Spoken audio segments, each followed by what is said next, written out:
4. We will be speaking to a takt time of 20 minutes today, and everyone will be presenting in this order. This is our team picture, and we call ourselves the Ultra Cats. We were charged with reducing the wait time or the lead time by 50% for patients who return to the ER for CT or ultrasound. So when we did our value stream map, we found that the value stream itself was fairly simple and straightforward. We had many opportunities for improvement, and the big thing to know here really is the long lead time that these patients spent in the ER.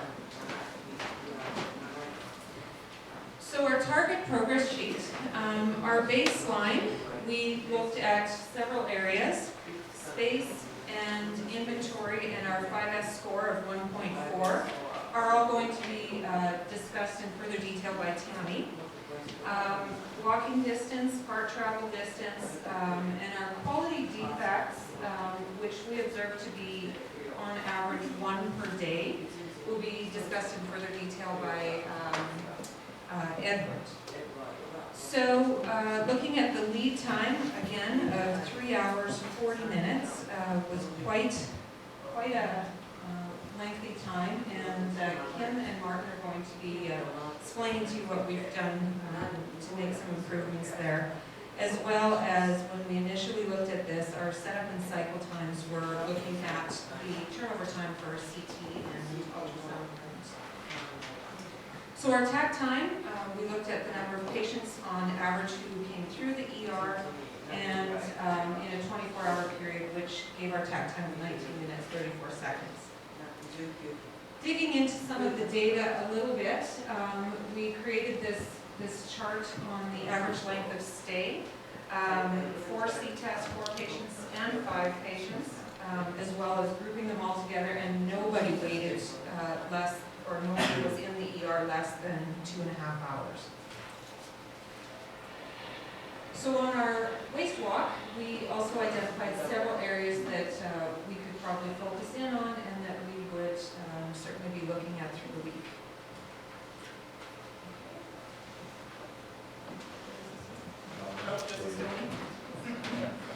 So one of our time observation forms where we were able to get to our lead time. So we were able to follow our patients along. We had 1 patient per day, primarily. So standard combination worksheet, which just shows that data in a different format, as well as the percent load chart. Now, Hi folks, my name is Edward Harrington. I'm from Kiwangyate Regional Authority of Buffalo, and I was just on this particular RPIW. So what you see in front of you here is the Greek guys on a spaghetti diagram, and you can see basically where the where the patient comes in the morning after to triage, and what was happening was triage nurse was actually taking the patient, walking them through the ER, getting down to the end of the emergency, and then giving them directions, go down that hallway, turn right, turn left, sort of thing. And then basically having to come back through. So a couple of issues here being, one, that you're taking patients through what is a very busy area. You've got nurses, you've got doctors, you've got medical students, you've got housekeeping, you've got EMS folks coming and going in there, so you really don't need any additional traffic going through there that should really be going through there. So, as we came up with some idea summary sheets, one being that when the patient returns in the morning, they have no real instructions on where to go, or how to get there, or how to get back, and how long it's going to take. So as a team, we decided to come up with a form which would basically give them the directions. It would show them, you're actually booked for CT scan at a particular point in time in the day. You come into admitting, you register there, you're passed over to the triage nurse, Then you use basically the back side of this particular form where there's an actual map, and this is sort of the beginning map. It looks pretty busy, doesn't it? It's hard, you know, really to discern where you should be walking and what you should really be paying attention to. So we ended up, after a few versions, this is what we ended up with. So we took out a lot of the detail, just highlighted where the major departments are, and red indicates the way to get there and the way to get back. So this is a post-Kaizen spaghetti map of the way the patient travels. So the patient basically again comes to the triage area, and basically it's triage, and then basically follows the directions to go down the corridor, turn right, go down, get registered by the X-ray desk, and wait for basically their procedure. You're then taken to the area for whatever sort of tests are getting done, and then basically they return their way back through.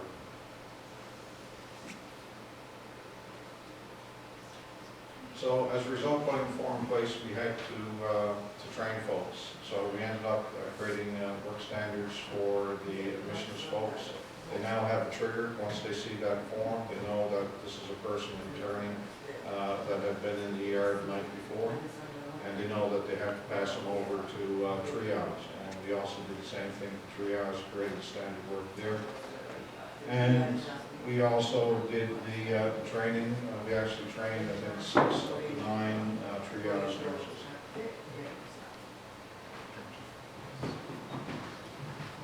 Hi, I'm Dr. Leith from here, Victoria Hospital. The task I was involved in was to help reduce the waiting time from the time that the report of the ultrasound CT is ready until the patient sees the ER doctor. So that involves processes within the triage system and within the department itself. So we explored a few ideas to see if there's any easy option to maybe get these patients ahead of the queue. Because they're usually fast and they've been there for a while, so they were there the previous night. So we tried to get them seen early, we thought. And we approached the ultrasound department about that. And it was difficult because there are already standard processes, work processes in place that can't be changed. The contract issues, the staff problems, just generally it was a non-viable option we wanted to move the ultrasounds into the morning so that the ER doctor comes on at 11 o'clock and can look at those and get rid of them, pass them on. So we couldn't do that. So we thought maybe, we spoke to nursing management and thought maybe if we can somehow prioritize these patients at a triage level, but also because of our CTAS system, which already prioritizes according to urgency, we couldn't override that in any standard way. So the third option we thought might be an option was to reroute these patients to their GPs and see if the GPs can follow up the ultrasounds, but not everybody has a GP. The time to get in is also long. And a high proportion of these kind of ultrasounds and CTs that we order need further hospital care anyway. So we were basically forced to look at what we have already in place and see if we can improve it. So we have a fast track system that we started maybe a year ago, and it's designed to identify these kind of patients that can flow easier, and when it's appropriate to do so, get them through and have them seen by the ER doctor.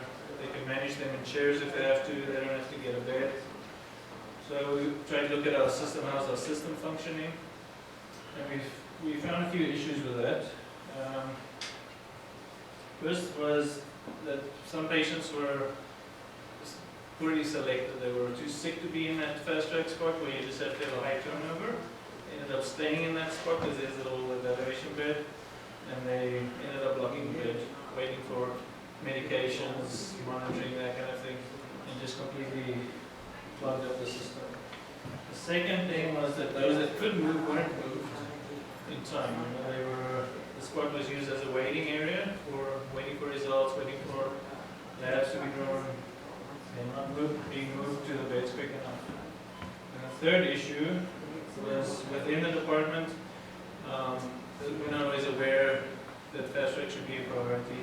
It's kind of the last thing to do on the list. First, we attend to all the beds, even if the CTES score is the same, even if the same kind of thing in the bed versus the fast track. We found that the fast track was kind of ignored until everything else was done. So there are interventions with that. First, create a work standard, which starts from triage, goes through to the doctor's assessment, with the goal to move the patient to the chairs as soon as possible, get the room clean, get it ready for the next patient, so that they have to track and stay open. Another thing we did is we created criteria for triage about which patients qualify for fast track and which don't. And we found with these two things that we're already seeing significant improvements with that process of getting the patients emptied into the chairs from anywhere around 2 hours to almost consistently 10 minutes now. There are some other things that we also put in place that Kim will tell you about.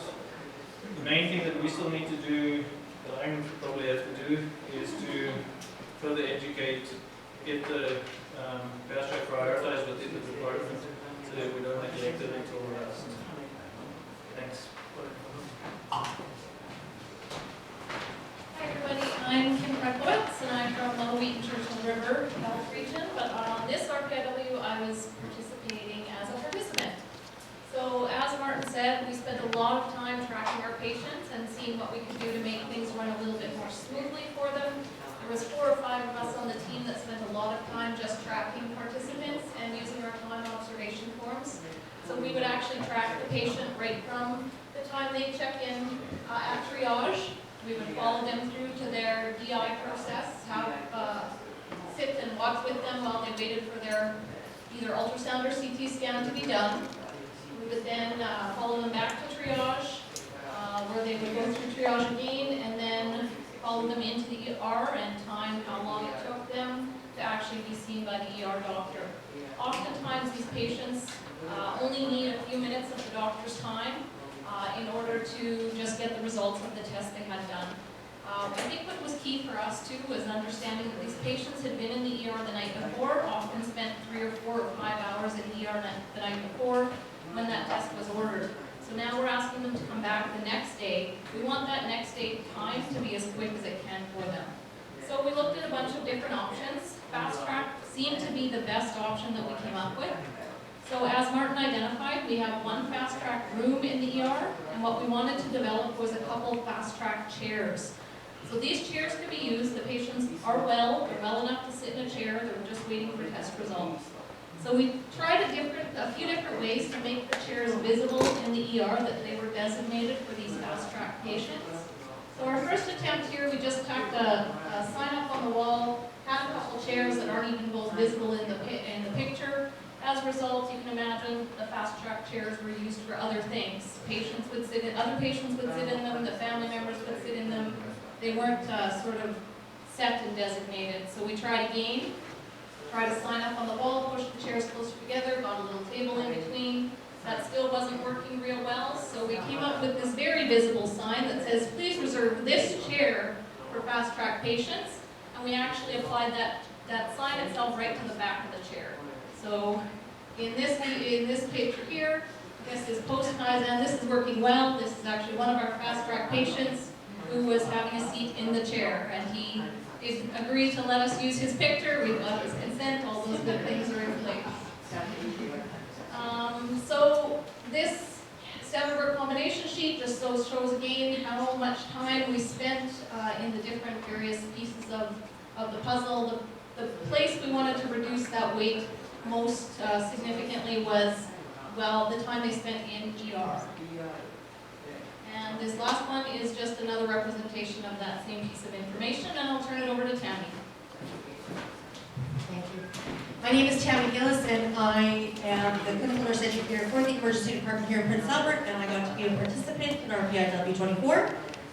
We recognize that some of the delays that come from our physicians being able to see our patients timely are numerous interruptions and a lack of ability to work where there are no distractions. Our emergency nursing desk has a lot of staff, there's medical students, nursing students, the lab's in there, there's a lot of traffic. So we looked at a separate desk area off to the left, and we decided to 5S that and turn it into a physician workspace. Pre-5S, our score was 1.4. So we looked at the equipment that was there, and we recognized that there were 2 computers, but there was only 1 phone. Very cluttered in the background. The cupboards up top were really not organized well. Paperwork for physicians was not organized well. So we took the cupboards off the top. We removed, I don't know how many items. I believe that there was all of that stack of paper on the top right was obsolete forms that had been upgraded in June and had not been removed from the emergency department. We found a CT report that had been shoved somehow at the back of, and had fallen to the backside and actually belonged in a patient's medical record. We also found a couple of expired forensic kits and one that had actually been accessed and had not been removed from the area and had been replaced, even though it is no longer functional after it's been accessed. So we got rid of all of that stuff that was not important. We took the doors off the shelves, put all of the reference material up in 2 specific areas to be accessed, rehomed a lot of the forms that were already being stored in 2 or 3 other locations in the ED, added a second phone so now there's 2 complete workstations there for physicians with phones. The charts are standardized on the right-hand side for their paperwork that they use, and we corralled all the memos and put them on a bulletin board. We ordered some under-counter lighting so that it would be not quite so dim in that corner, and those 2 computer monitors are just waiting on brackets to be able to mount them to the wall to free up some desk space. So hopefully we've created an area now where the physicians can work uninterrupted as much as possible, distraction-free, so that they can maybe go a little bit speedier. So our post 5S score, got 2 3. Turn over to Hello, I'm Alana Ross from Prince Albert Health Region, and I was privileged to be the team lead for RPIW 24. So this is just a photograph of our post-Kaizen waste wheel. As you can see, we were able to reduce 45% of the waste we had earlier identified in our pre-Kaizen waste wheel. This is our value stream map pre-Kaizen. You can see our starters. We were able to address many of them in this RPIW, and there are some that we had to put in the parking lot for future events. So this is our post value stream map, and as you can see, our target was to reduce our patient lead time by 50%. We didn't quite get there, but we reduced it significantly down to 33%.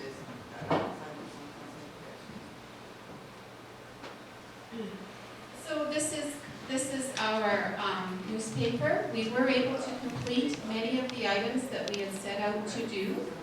We still have a few we have to pass on, a couple being the equipment for the 5S area, and again some teaching, further teaching to the staff for the new processes that we implemented. So in our target progress report, we did have some significant gains, as Tammy had indicated. In the 5S area of the inventory, we had gains of 74% and 52% in forms and odd items that shouldn't have been there. Our walking distance actually increased for our patient, but that was due to trying to direct them out of the ER because it was so busy there, and it was just, we felt a safer route and a more consistent route.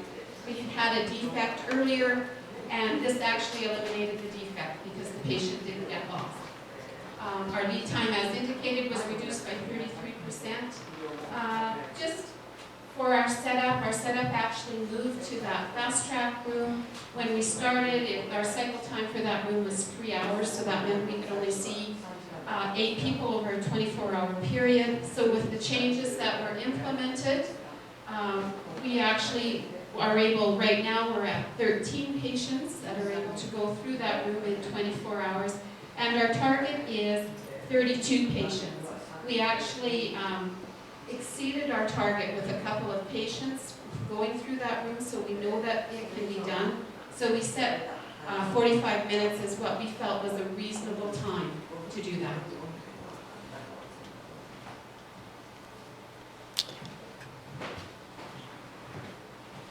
Good afternoon, my name is Pat Beast, and I am the patient participant in our I'll just go over our workshop summary.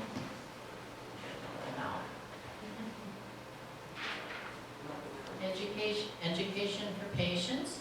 The patient instruction sheet that we created gives gives instructions on where they're to go and what they can expect when they come back to emergency. And the patients can navigate the system better. The map that we created makes it easier for patients to know how to get to CT or ultrasound. Clearly defined fast track room, specifying how patients should flow through that room. This will require further education of their staff. Less walking for the triage nurses. The patient instruction sheet reduces the need for the triage nurse to escort them to CT or ultrasound through the ER. Minimize distractions and interruptions for staff. The creation of the physician work area, which will reduce those interruptions. And on behalf of our team, RPIW number 24, we'd like to thank all the people who helped us come to a successful conclusion. Some of the names are here, but I've got my own sheet. Carol Gregoric, Tracy Hobson, Taylor Clooney, Basingway. Thanks to Sensi and his interpreter, Etzko. Steve Old and Corey from maintenance, Brad from printing, Phil and Neil from IT, Belle Middlebrook, Sonia, Jan, and Dr. All, Jan Lai, Cindy, Adrian, and the admitting staff, all the staff from DI, the ER staff and physicians, and special thanks to Leonard and all of the patients that allowed us to observe their treatment process.